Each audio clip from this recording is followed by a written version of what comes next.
निर्माण की कहानियाँ भाग 3। तो दोस्तों, आज की कहानी है मीठे अंगूर। चलिए सुनते हैं। अमरकंटक वन में तरह तरह के फलों के वृक्ष लगे हुए थे। चीनू बंदर के वहाँ सबसे अधिक आनंद थे। कभी वो आम खाता तो कभी अमरूद, कभी किसी पेड़ पर बैठा रहता तो कभी किसी पेड़ पर। आम के पेड़ पर अंगूरों की एक बड़ी सुंदर बेल फैली हुई थी। उसके रस भरे बड़े बड़े पीले हरे उन अंगूरों की सारे जंगल भर में प्रसिद्धि थी। कलिया कोयल, हरियल तोता, चानी चिड़िया, चीनू बंदर आदि बहुत से अन्य पक्षी उस वृक्ष पर सारे दिन बैठे ही रहते थे। एक दिन अमरकंटक वन में पास के जंगल से एक लोमड़ी आ गई। उसका नाम था वाणी। अमरकंटक वन में वाणी की बहन रहती थी। उसी से मिलने वो यहाँ आई थी। चलते चलते वाणी थक गई। थक कर वो आम के पेड़ के नीचे बैठ गई। ठंडी ठंडी हवा ने उसकी सारी थकान दूर कर दी। सहसा ही वाणी की निगाह पेड़ के तने पर पहुंची। पर बड़ी सुंदर अंगूर की बेल चढ़ी हुई थी। रस भरे सुंदर सुंदर गोल मटोल अंगूरों को देखकर वाणी के मुंह में पानी भर आया और उसकी लार टपकने लगी। वाणी ने अंगूरों पर छलांग लगाई, पर अंगूर ऊंचाई पर लगे थे। उसका छलांग लगाना बेकार गया। वाणी का बार बार ही कूदना देखकर पेड़ पर बैठी कलिया कोयल, हरियल तोता, चानी चिड़िया और चीनू बंदर सभी हंस पड़े।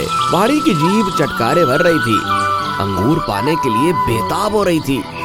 उसने देखा कि पेड़ पर बैठा पक्षियों का झुंड आराम से अंगूरों की दावत उड़ा रहा है। वाणी ने सोचा कि मैं अंगूरों तक तो पहुंच नहीं पाऊंगी, पेड़ पर बैठे इन पक्षियों से ही मांग लेती हूँ। वो कलिया कोयल से बोली, कलिया बहन, कृपया करके तो 4 अंगूर मेरे लिए भी गिरा दो। 4 बार कहने पर तो कलिया कोयल ने कहीं जाकर लोमड़ी की बात सुनी। फिर वो बोली, ओ मौसी, अंगूर खाने भी क्या जरूरी है? कुछ और खाकर पानी पी लेना। मुझे देर हो रही है, मैं घर जा रही हूँ। वाणी लोमड़ी फिर चीनू बंदर से बोली, भैया चीनू, मैं बड़ी थकी हुई हूँ, तुम मुझे कुछ अंगूर गिरा दो, तुम्हारी बड़ी मेहरबानी होगी। चीनू बंदर मुंह चढ़ाकर बोला, ओ काकी, तुमने भी कभी किसी को अंगूर खिलाए हैं? तुम भी किसी को कुछ देती हो? जो दूसरों को दे नहीं सकता वो पाने का भी अधिकारी नहीं है। जो देता है वही पाता है। फिर वाणी हरियल तोता से बोली, भैया तुम ही मुझे कुछ अंगूर खिला दो। हरियल तोता बोला, मौसी, एक दिन मैं तुम्हारे घर गया था तो तुमने मुझे बैठाया तक नहीं।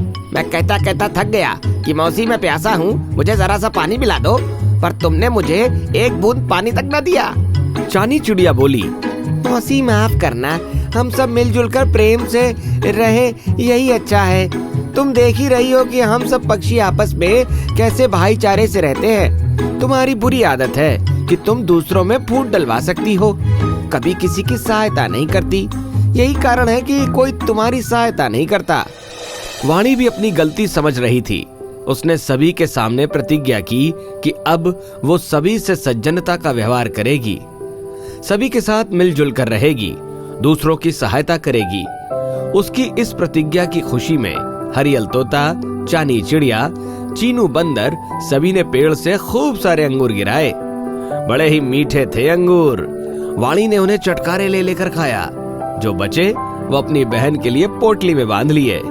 पहले वाणी सभी से कहती थी कि अमरकंटक वन के अंगूर बड़े खट्टे हैं, क्योंकि वो किसी भी तरह उनको पा नहीं सकती थी।